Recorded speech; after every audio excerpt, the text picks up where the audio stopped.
ఈరోజు మనం శ్రీకృష్ణదేవరాయల గురించి తెలియజేస్తున్నాం. శ్రీకృష్ణదేవరాయలు తుళువ వంశానికి చెందినటువంటి వ్యక్తి.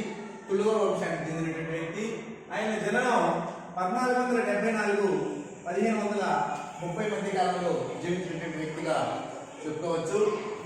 తల్లిదండ్రులు వచ్చేసి నాగమాంబ తుళువ నరసనాయకుడు నాగమాంబకు జన్మించినటువంటి వ్యక్తిగా శ్రీకృష్ణదేవరాయలను చెప్పుకోవచ్చు.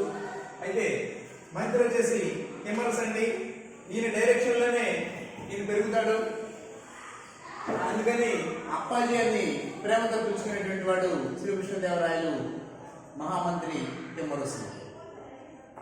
ఈయన శ్రీకృష్ణదేవరాయల యొక్క భార్యలు తిరుమలదేవి, చిన్నాదేవి, అన్నపూర్ణాదేవి కూడా మూడవ భార్యగా ఉన్నట్లుగా మనకి చెప్పబడుతుంది. మనకు ముఖ్యంగా ఇద్దరు పేర్లు చెప్తూ ఉంటారు, తిరుమలదేవి, చిన్నాదేవి అని. అన్నపూర్ణాదేవి అనేటువంటి ఆమె కూడా ఉన్నది. ఒకవేళ బిట్టు ఇంకా మన కష్టంగా అడగాలనుకున్నప్పుడు ఈ క్రింది వాళ్ళు శ్రీకృష్ణదేవరాయలకు భార్యలు కాని వారు ఎవరు అని ఇచ్చినా కానీ ఏదో ముగ్గురు పేర్లు ఇచ్చి కానీ 4వ పేరు ఇచ్చినప్పుడు కూడా మనం అక్కడ తప్పు చేయకుండా పెట్టగలం. మనం కట్టడాలు వచ్చేసి హజారా రామాలయాన్ని కట్టించాడు. విఠల స్వామి ఆలయాన్ని కూడా కట్టించాడండి. హజారా రామాలయము, విఠల స్వామి ఆలయము నిర్మాణం చేయడం జరిగింది. ఆయన యొక్క బిరుదులు చూస్తే బిరుదులు చాలా ఇంపార్టెంట్, గుర్తుపెట్టుకోండి. ఆంధ్ర భోజరాజు కవి పండితులను ఏ విధంగా అయితే తన ఆస్థానంలో పోషించాడో అదేవిధంగా ఆంధ్రప్రదేశంలో ఈయన ఒక భోజరాజును కల్పించినటువంటి వ్యక్తిగా, కవి మరియు రాజు అనేటువంటి వ్యక్తిగా ఉన్నాడు. కాబట్టి ఆంధ్ర భోజుడు అనేటువంటిది బిరుదు వచ్చింది. సాహితీ సమరాంగణ సార్వభౌముడిగా కీర్తి పొందినాడు. సాహిత్యం పట్ల మరియు యుద్ధం పట్ల ఆయన సార్వభౌముడిగా ఉన్నాడు. కాబట్టి తిరుగులేనటువంటి వ్యక్తిగా ఉన్నాడు. కాబట్టి సాహితీ సమరాంగణ సార్వభౌముడిగా మనం కృష్ణరాయని చెప్పుకోవచ్చు.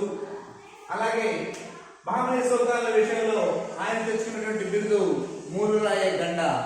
అంటే ఇక్కడ ముగ్గురు రాజులకు గండుడు అని అర్థం. ఇక్కడ మహామని సూత్రాల విషయంలో ఈ బిరుదు కృష్ణరాయలకు వచ్చింది.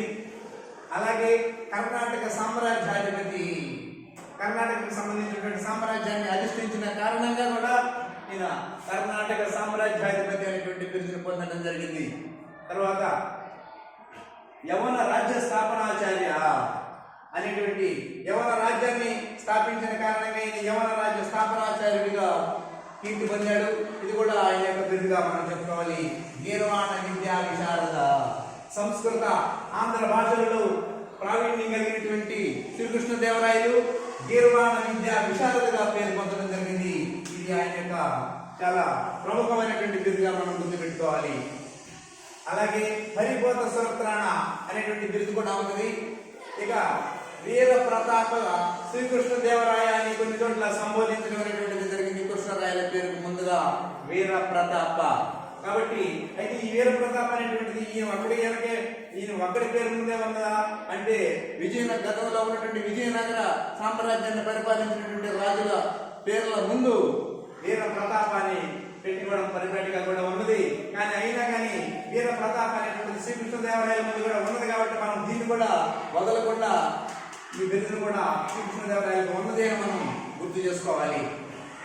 అలాగే ఆయన రచనలు చూస్తే రచనలు ఆముక్త మాల్యద అంటే విడువబడినటువంటి మాల్య అంటే దండ, దా అంటే ఇచ్చున్నది, విడువబడిన తాను వేసుకొని విడువబడినటువంటి దండ ఇచ్చున్నది అనేటువంటి అర్థంతో ఆముక్త మాల్యద అనేటువంటి ఒక ప్రౌఢ ప్రబంధాన్ని రచించి ప్రఖ్యాతి పొందినటువంటి వ్యక్తి శ్రీకృష్ణదేవరాయలు.